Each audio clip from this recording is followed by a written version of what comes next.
दोस्तों, आप अभी जो सुनने जा रहे हैं वो सिर्फ एक कहानी नहीं, ये उस शक्ति की गाथा है जो समय को भी अपने अधीन कर चुकी है। ये कोई कल्पना नहीं है, ये हकीकत है उस मंदिर की जहां मौत भी माथा टेकती है। नाम है महाकालेश्वर। अकाल मृत्यु वो मरे जो काम करे चांडाल का, काल भी उसका क्या करे जो भक्त हो महाकाल का। कालों के काल महाकाल की महिमा अद्भुत है। देश के अलग अलग कोने में भगवान शिव के 12 ज्योतिर्लिंग अपनी दिव्यता और सनातन के महत्व के कारण दर्शनीय हैं। इन्हीं में से मध्य प्रदेश के उज्जैन में स्थित महाकालेश्वर मंदिर रहस्यों से भरा हुआ है। उज्जैन की पवित्र धरती पर स्थित भगवान शिव का ये रूप जो केवल पूज्य नहीं बल्कि भयानक भी है। हर मंदिर की एक कहानी होती है, लेकिन इस मंदिर की कहानी रहस्य, मृत्यु और चमत्कार के बीच कहीं अटकी हुई है। उज्जैन का महाकाल मंदिर कोई साधारण शिवलिंग नहीं है। ये भारत के 12 ज्योतिर्लिंगों में से एक है, लेकिन इसका महत्व बाकी सभी से अलग है क्योंकि यहाँ विराजमान है कालों के भी काल महाकाल। कहते हैं जो इंसान महाकाल का नाम एक बार भी सच्चे मन से ले लेता है, उसके जीवन से डर और मृत्यु खुद पीछे हट जाते हैं। लेकिन क्या ये सिर्फ आस्था है या इसके पीछे छुपे हैं कुछ ऐसे रहस्य जिन पर विज्ञान भी खामोश है? इस मंदिर का कई पौराणिक ग्रंथों में काफी सुंदर वर्णन देखने को मिलता है। देश दुनिया से यहाँ सभी भगवान शिव के दर्शन करने पूरे साल आते हैं। लेकिन दोस्तों, जितना महाकालेश्वर का मंदिर लोगों के बीच पॉपुलर है, उससे कहीं ज्यादा ये अपने अंदर कई रहस्यों को समेटे हुए है। तो सवाल ये उठता है कि वो कौन सी वजह थी जिसके कारण इस मंदिर में भस्म आरती इंसान की देह की राख से की जाती थी, और क्या आज भी यहाँ पर इंसान की देह की राख से ही भस्म आरती की जाती है? क्या सच में यहाँ काल भी प्रवेश से पहले अनुमति मांगता है? क्यों कहते हैं कि यहाँ की आरती देखने मात्र से इंसान की आने वाली विपत्तियां टल जाती हैं? और वो कौन सी अनदेखी शक्ति है जो इस मंदिर से बाहर निकलते ही अदृश्य हो जाती है? इतिहासकार कहते हैं ये केवल पौराणिक मान्यता है, लेकिन साधु संत कहते हैं जिसने महाकाल को देखा नहीं, उसने मृत्यु को कभी समझा ही नहीं। कहीं यह मंदिर समय के नियमों को मोड़ने वाला कोई द्वार तो नहीं, या फिर यह है एक ऐसा स्थान जहां आत्माएं शयन की तलाश में आती हैं? और सबसे बड़ा सवाल, क्यों इस मंदिर के कोतवाल काल भैरव को शराब चढ़ाई जाती है? और आश्चर्यचकित कर देने वाली बात तो यह है कि यहां पर चढ़ाई गई सैकड़ों हजारों लीटर शराब आखिर कहां पर गायब हो जाती है? क्या काल भैरव स्वयं इस शराब का भोग कर लेते हैं? और जब अंग्रेजों ने शराब के इस रहस्य को सुलझाने की कोशिश करने के लिए मंदिर की खुदाई करवाई, तब ऐसा क्या हुआ जिसे देखकर अंग्रेजों के पसीने छूट गए और डर से फिर कभी काल भैरव मंदिर में प्रवेश भी नहीं किया? इन तमाम सवालों के जवाब आपको आज की इस वीडियो में जानने को मिलने वाले हैं। इसलिए आज की ये वीडियो काफी इंटरेस्टिंग होने वाली है, तो इस वीडियो को आप शुरू से लेकर अंत तक पूरा देखें। तो चलिए महाकाल का नाम लेकर वीडियो की शुरुआत करते हैं। दोस्तों, महाकालेश्वर मंदिर के रहस्य को जानने से पहले हम ये मंदिर किस तरह से बना था और इस मंदिर का इतिहास क्या है, इसके बारे में जानेंगे। दोस्तों, शिव पुराण की कथा के अनुसार बहुत समय पहले उज्जैन नगरी, जिसे अवंतिकापुरी के नाम से जाना जाता था, यहाँ पर चंद्रसेन नामक एक प्रतापी राजा राज करते थे। वे पराक्रमी तो थे ही, लेकिन उनकी सबसे बड़ी पहचान थी भगवान शिव का अनन्य भक्त होना। उनके राजमहल में एक अलौकिक शांति का माहौल था। उनका महल सुबह शाम भगवान शिव की आराधना, रुद्राभिषेक और मंत्रोच्चारण से गूंजता रहता था। आज से लगभग लाखों वर्ष पहले सत्ययुग में अवंतिका, यानी कि आज के उज्जैन कहे जाने वाले नगरी के समीप रत्नमाल पर्वत पर स्थित एक गुफा में दूषण नामक असुर का वास था। पर एक असुर होते हुए भी उसकी शक्तियां सीमित थीं, और यही कारण था कि सिर्फ रत्नमाल पर्वत के अलावा उसका आधिपत्य और प्रकोप कहीं और था ही नहीं। प्रदूषण दिन रात सिर्फ अवंतिका ही नहीं बल्कि पूरे पृथ्वी में अपने राज्य विस्तार का स्वप्न देखा करता था। उसकी भी कामना बाकी ताकतवर असुरों की भांति पूरे संसार में राज्य करने की थी, और वो भी ताकतवर असुरों की भांति प्रकृति को भोगना चाहता था। पर उसे भूतकाल में हुए बाकी असुरों के दुस्साहस का परिणाम भी ज्ञात था। उसने एक असाधारण और बेजोड़ शक्ति की प्राप्ति के लिए ब्रह्मदेव की तपस्या करने का निर्णय ले लिया। फिर दूषण रत्नमाल पर्वत के जंगलों में ही ब्रह्मदेव की तपस्या में लीन हो गया। उसने लगातार कई वर्षों तक ब्रह्मदेव की घोर तपस्या की। कई दशक बीतते चले गए, पर ब्रह्मदेव अब तक प्रकट न हुए। प्रदूषण ने भी हिम्मत न हारी और वो लगातार तपस्या में लीन रहा। फिर एक दिन वो घड़ी आ ही गई जब ब्रह्मदेव दूषण से प्रसन्न होकर रत्नमाल पर्वत पर प्रकट हुए और दूषण को घोर तपस्या से जगाकर अपना इच्छुक वरदान मांगने को कहने लगे। जिसके बाद दूषण ने ब्रह्मदेव को अपना अभिवादन देते हुए उनसे अपना मुंह मांगा वरदान देने के लिए वचनबद्ध करने लगा। जिसके बाद ब्रह्मदेव विवश होते हुए दूषण को मुंह मांगा वरदान देने का वचन दे बैठे। फिर ये सुन दूषण ने ब्रह्मदेव से त्रिदेव के ही समान शक्तिशाली हो जाने का वरदान मांगने लगा। जिसके बाद ब्रह्मदेव आश्चर्यचकित हो उठे और उन्होंने इसे नामुमकिन बताया। जिसके बाद दूषण ब्रह्मदेव को वचनबद्ध होने की दुहाई देने लगा। फिर ब्रह्मदेव भी धर्म संकट में पड़ गए और साथ ही गहरी सोच में भी। काफी देर तक चिंतन करने के बाद ब्रह्मदेव ने दूषण को त्रिदेव के ही समान अत्यंत ही शक्तिशाली हो जाने का वरदान दे दिया, पर साथ ही अपनी शक्ति का दुरुपयोग शिव भक्तों पर न करने की चेतावनी भी दे दी। जिसके बाद दूषण ने ब्रह्मदेव को किसी भी प्रकार का कोई परामर्श न देने की बात कहकर जोरों से ठहाके लगाता रहा। फिर ये सुन ब्रह्मदेव मुस्कुराते हुए रत्नमाल पर्वत से अंतर्धान हो गए। इसके बाद दूषण अपने गुफा में वापस आकर तपस्या से प्राप्त शक्तियों का इस्तेमाल करते हुए अंधेरे में डूबे हुए अपने गुफा को एक राजमहल में परिवर्तित कर सिंहासन पर विराजमान होकर ठहाके लगाता हुआ अपनी मायावी ताकत से हजारों की संख्या में आसुरी योद्धाओं को उत्पन्न करने लगा। साथ ही दूषण उन विशाल आसुरी सेना को लिए अवंतिका समेत आसपास के सभी अलग अलग राज्यों पर एक भयावह हमला कर अपने राज्य का विस्तार करना शुरू कर दिया। उसने अपने हमले के दौरान अनगिनत राजाओं समेत उनके तमाम सैनिकों को बड़े ही क्रूर तरीके से मौत के घाट उतार दिया। दूषण ने बेहद कम समय में ही अवंतिका समेत कई राज्यों और कबीलों को अपने अधीन कर लिया था।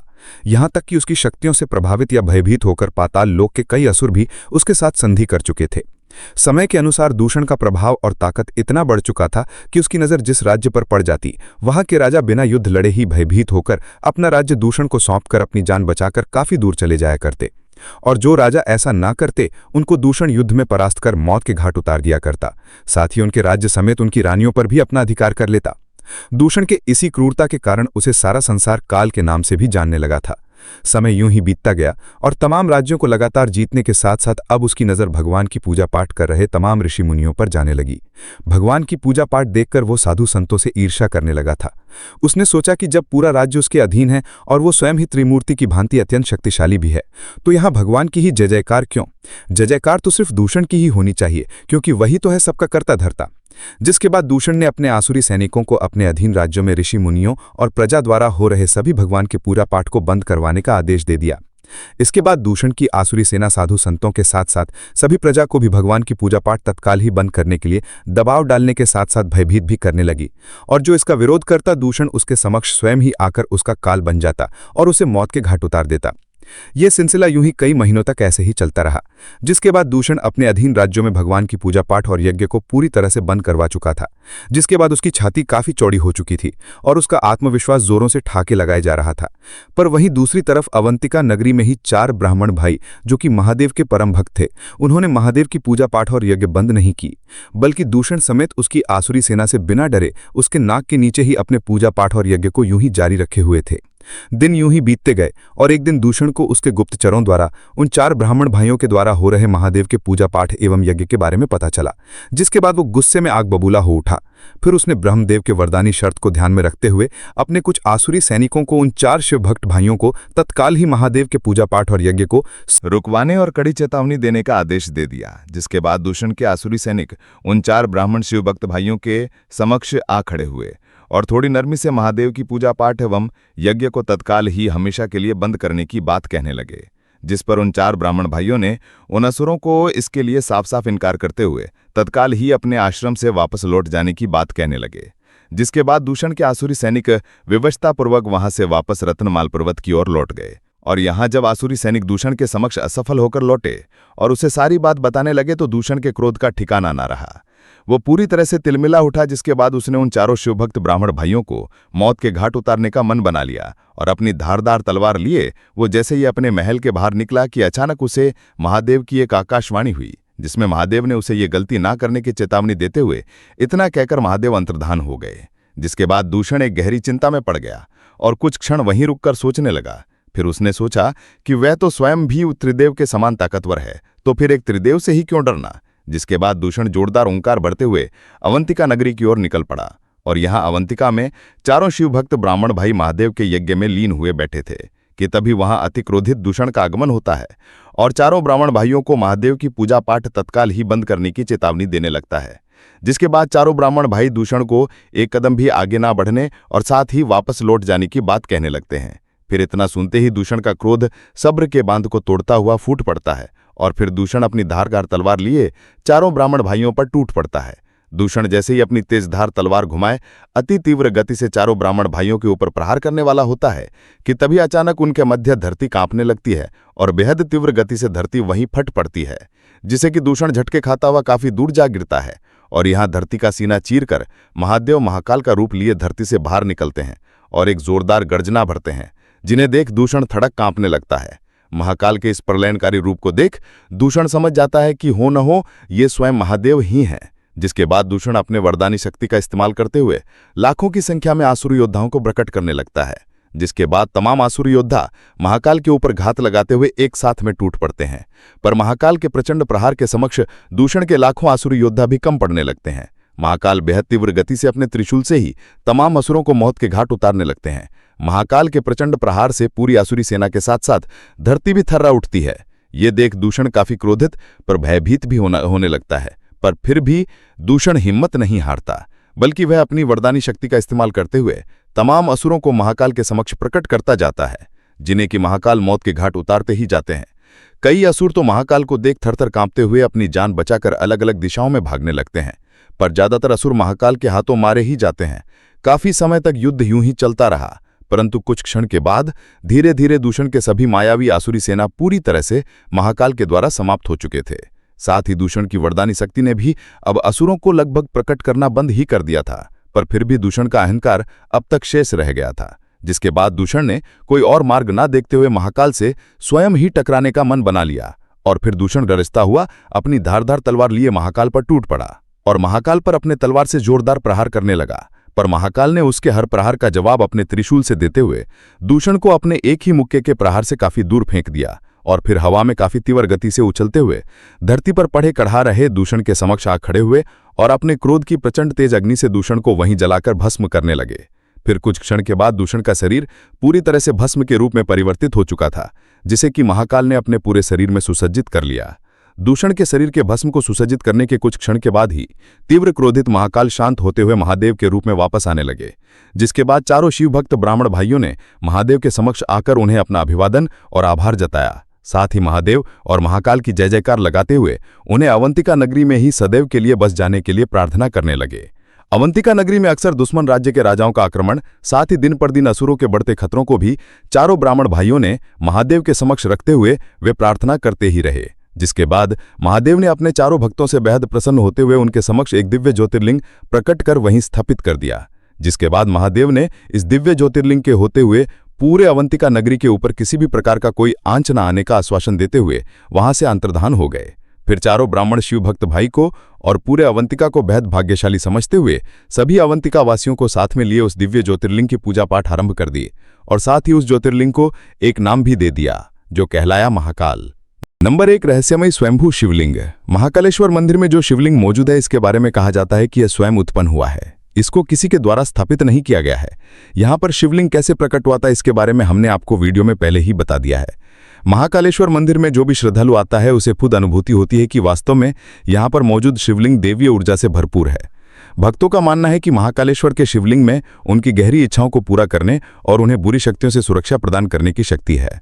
महाकालेश्वर मंदिर के शिखर के ठीक ऊपर कर्क रेखा गुजरती है, इसलिए इसे पृथ्वी का नाभि स्थल भी कहा जाता है। सावन के महीने में दूर दूर से लोग महाकालेश्वर मंदिर आते हैं। पवित्र महीने के सोमवार को महाकाल के दर्शन बेहद शुभ माने जाते हैं। यहाँ कण कण में शिव का वास है। ये भक्ति, आस्था और आराधना का वो दरबार है जहाँ भक्तों के सभी कष्टों का निवारण होता है और अंत में मोक्ष प्राप्त होता है। महाकालेश्वर मंदिर के ज्योतिर्लिंग की सबसे खास बात यह है कि ये एकमात्र दक्षिणमुखी ज्योतिर्लिंग है। हिंदू धर्मशास्त्रों के अनुसार दक्षिण दिशा मृत्यु और परलोक से जुड़ी है। यही वजह है कि महाकाल के रूप में भगवान शिव इस दिशा में मुंह किए हुए बैठे हैं। यह अनूठी विशेषता महाकालेश्वर को अन्य 11 ज्योतिर्लिंगों से अलग बनाती है, जो इसे एक महत्वपूर्ण आध्यात्मिक स्थल बनाती है। नंबर 2, नागचंद शिवेश्वर मंदिर से जुड़ा हुआ रहस्य। उज्जैन का महाकाल मंदिर 3 तलों में बना हुआ है। सबसे निचले वाले तल में जहां पर साक्षात महादेव का ज्योतिर्लिंग स्थापित है, वहीं मध्य तल में भगवान शिव को ओंकारेश्वर के रूप में पूजा जाता है। वहीं सबसे ऊपरी तल पर भगवान शिव को नागचंदेश्वर के रूप में पूजा जाता है, जो साल में सिर्फ एक बार नागपंचमी पर खुलता है। ऐसी मान्यता है कि तक्षक नाग आज भी गुप्त स्थान पर यहाँ रहते हैं। यहाँ जो प्रतिमा स्थापित है वो मराठा काल की है। इस प्रतिमा में भगवान शिव देवी पार्वती के साथ शेषनाग पर विराजित हैं। विश्व में अन्य कहीं पर भी ऐसी प्रतिमा देखने को नहीं मिलती है। नंबर 3, शराब से जुड़ा रहस्य। उज्जैन शहर से महज 8 किलोमीटर की दूरी पर स्थित काल भैरव मंदिर आज करोड़ों लोगों के लिए आस्था का केंद्र है। जो भी भक्त महाकालेश्वर के दर्शन करने के लिए पहुंचते हैं वे अवश्य ही काल भैरव मंदिर जाते हैं, क्योंकि बिना काल भैरव मंदिर जाए महाकालेश्वर के दर्शन अधूरे माने जाते हैं। मंदिर के पुजारियों के अनुसार इस मंदिर का वर्णन स्कंद पुराण के अवंती खंड में मिलता है। इस मंदिर में भगवान काल भैरव के वैष्णव स्वरूप का पूजन किया जाता है। काल भैरव भगवान शिव के रौद्र और तांत्रिक रूप हैं। मान्यताओं के अनुसार काल भैरव तामसिक प्रवृत्ति के देवता माने जाते हैं, इसलिए उन्हें मदिरा यानी शराब का भोग लगाया जाता है। इसलिए महाकालेश्वर मंदिर में भी बाबा काल भैरव को शराब चढ़ाने की परंपरा है।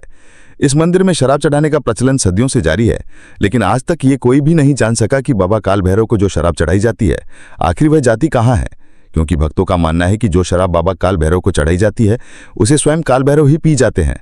इसके पीछे का कारण है वहां से शराब का गायब हो जाना। पुजारी शराब से भरा कटोरा भैरव के मुंह के सामने कर देते हैं और देखते ही देखते वे शराब मूर्ति के होठों से गायब हो जाती है। ऐसा लगता है मानो मूर्ति शराब पी रही हो। सबसे चौंकाने वाली बात यह है कि मूर्ति में कहीं कोई सुराख या आउटलेट नजर नहीं आता, फिर भी शराब गायब हो जाती है। ब्रिटिश काल में एक अंग्रेज अफसर कैप्टन हंटर ने इस चमत्कार को धोखा मानते हुए शराब का पता लगाने के लिए मंदिर की खुदाई करा दी थी और मूर्ति को तुड़वाने की कोशिश भी की थी, लेकिन उसके हाथ कुछ भी नहीं लगा। इस घटना के महज कुछ ही दिनों के बाद अंग्रेज अफसर की रहस्यमयी तरीके से मौत हो गई। इस घटना के बाद ब्रिटिश सरकार ने मंदिर परिसर में किसी भी तरह की छेड़छाड़ करने से मना कर दिया, लेकिन अंग्रेजों की तरह इस रहस्य को उजागर करने की कोशिशें कुछ भारतीय वैज्ञानिक और पुरातत्व विभाग से जुड़े विशेषज्ञों ने की थी। 1960 के दशक में कुछ भारतीय वैज्ञानिकों और पुरातत्व विभाग से जुड़े विशेषज्ञों ने मंदिर की मूर्ति और संरचना का निरीक्षण किया। उन्होंने मूर्ति में छेद या पाइपलाइन की जांच करने की कोशिश की, क्योंकि उनको ऐसा लगता था कि मूर्ति के अंदर कोई पाइपलाइन जुड़ी हुई है जिसके जरिए से शराब कहीं एक जगह पर जमा होती होगी। आधुनिक उपकरणों से स्कैनिंग भी की गई, लेकिन शराब का कहीं भी जमा होने का उन्हें कोई भी बहाना नहीं मिला। इसी तरह से कुछ जर्मन और फ्रेंच डॉक्यूमेंट्री टीमों ने काल भैरव मंदिर पर वीडियो बनाए। उन्होंने एचडी कैमरों और माइक्रोफोन से मूर्ति की हरकतें रिकॉर्ड करने की कोशिश की, लेकिन कैमरे में मूर्ति के होठों से शराब गायब होती देखी गई, लेकिन उन्हें कोई छेद नजर नहीं आया। एक ब्रिटिश टीम ने इसे एक case of collective divine illusion कहकर संबोधित किया, यानी यह आस्था और रहस्य का अद्वितीय मिश्रण है। इसके अलावा कई पत्रकारों ने काल भैरव मंदिर की रिपोर्टिंग की। कहा जाता है कि जब औरंगजेब के सैनिक काल भैरव मंदिर को नष्ट करने के लिए पहुंचे, तब अचानक कई सारे कुत्ते एक झुंड में प्रकट हुए और सैनिकों पर हमला कर दिया। कुत्तों के काटने से कई सैनिक घायल हो गए और उनमें से कुछ पागलपन का शिकार हो गए। ये घटना इतनी भयावह थी कि सैनिकों ने एक दूसरे पर हमला करना शुरू कर दिया। औरंगजेब के सैनिक आपस में ही एक दूसरे को मारने, पीटने और काटने लगे। ये देखकर औरंगजेब घबरा गया और उसने अपने अंगरक्षकों को आदेश दिया कि वे उन सैनिकों को मार दे जो पागल हो गए हैं, ताकि वे अन्य सैनिकों या स्वयं औरंगजेब पर हमला ना कर सकें। इस घटना के बाद औरंगजेब ने काल भैरव मंदिर पर आक्रमण का विचार त्याग दिया और वहां से लौट गया। प्रसाद चाहे कोई भी क्यों ना हो, बाबा के दरबार में आने वाले हर भक्त सवाली होता है और बाबा काल भैरव अपने आशीर्वाद से उसके कष्टों को हरने वाले देवता हैं। महाकाल की नगरी होने से काल भैरव को उज्जैन नगर का सेनापति भी कहा जाता है। काल भैरव को शत्रुनाशक भी कहा जाता है। यहाँ मराठा काल में मदाजी सिंधिया ने युद्ध में विजय के लिए भगवान को अपनी पगड़ी अर्पित की थी। पानीपत के युद्ध में मराठों की पराजय के बाद तत्कालीन शासक मदाजी सिंधिया ने राज्य की पूर्ण स्थापना के लिए भगवान के सामने पगड़ी रख दी थी। उन्होंने भगवान काल भैरव से प्रार्थना की कि युद्ध में विजय होने के बाद वे मंदिर का जीर्णोद्धार करेंगे, और फिर काल भैरव की कृपा से मदाजी सिंधिया सभी युद्धों में विजय हासिल करते चले गए। इसके बाद उन्होंने मंदिर का जीर्णोद्धार करवाया। तब से मराठा सरदारों की पगड़ी भगवान काल भैरव के शीश पर पहनाई जाती है। नंबर 4, भस्म आरती से जुड़ा रहस्य। दोस्तों, भारत के ज्यादातर मंदिरों के अंदर भगवान की जब भी आरती की जाती है तो दिए की बाती को प्रज्वलित करके की जाती है, लेकिन महाकालेश्वर मंदिर में जब भगवान शिव की आरती की जाती है तब वो भस्म की राख से होती है। भस्म किसी भी वस्तु का अंतिम रूप होता है, चाहे वो इंसान हो या लकड़ी या कोई भी वस्तु जलने के बाद हमें अंत में भस्म ही प्राप्त होती है। महाकालेश्वर मंदिर में की जाने वाली भस्म आरती हिंदू पूजा में सबसे अनोखी और मनमोहक रस्मों में से एक है। इसे देखने दूर दूर से हजारों लाखों की संख्या में लोग यहाँ पर आते हैं। ये आरती हर सुबह लगभग 4 बजे की जाती है और इसमें भगवान शिव को पवित्र भस्म चढ़ाई जाती है। इस अनुष्ठान को वास्तव में आकर्षक बनाने वाली बात यह है कि भस्म जले हुए कपिला गाय के गोबर, शमी, पीपल, बड़ और अमलताज से बनाई जाती है, लेकिन पुराने समय में इसे शमशान घाट पर पहली चिता की राख से बनाया जाता था। जी हाँ, ये सच है। पहले यहाँ पर इंसान की देह की पहली चिता की राख से ही भस्म आरती की जाती थी, लेकिन कुछ कारणों से अब इंसानी चिता की राख से भस्म आरती करना बंद कर दिया गया है। लेकिन कुछ लोगों का मानना है कि यहाँ आज भी इंसान की चिता की राख से ही भस्म आरती होती है, लेकिन इस बात को गुप्त रखा जाता है। इंसानी चिता की राख से भस्म आरती की परंपरा हजारों वर्ष पहले शुरू हुई थी, जब उज्जैन को अवंतिका कहा जाता था और ये क्षेत्र महाकाल वन कहलाता था। यहाँ पर भस्म आरती को देखने के लिए सैकड़ों हजारों की संख्या में भक्त आते हैं, जो इसे देखने को बड़ा सौभाग्य मानते हैं। मंदिर के पुजारी मंत्रों और भजनों का उच्चारण करते हुए भक्ति के साथ आरती करते हैं, जो मंदिर परिसर में गूंजती है। ऐसी मान्यता है कि जो भक्त एक बार भी इस आरती के दर्शन कर लेता है, फिर उसे कभी भी मृत्यु का भय नहीं सताता। लेकिन दोस्तों, महाकालेश्वर मंदिर में होने वाली भस्म आरती को केवल पुरुष ही देख सकते हैं।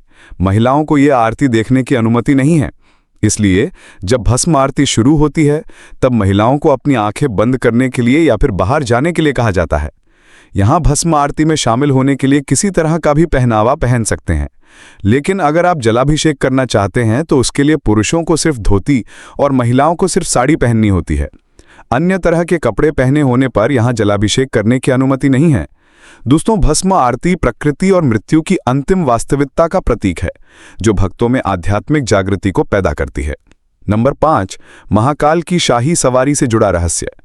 हर साल श्रावण मास और भाद्रपद के पहले सोमवार तक महाकाल की टोटल 4 से 5 शाही सवारी निकाली जाती है, जो महाकालेश्वर मंदिर के द्वार से शुरू होकर शहर के मुख्य मार्गों से होते हुए रामघाट तक जाती है, जहां शिवजी को शिप्रा नदी में स्नान करवाया जाता है।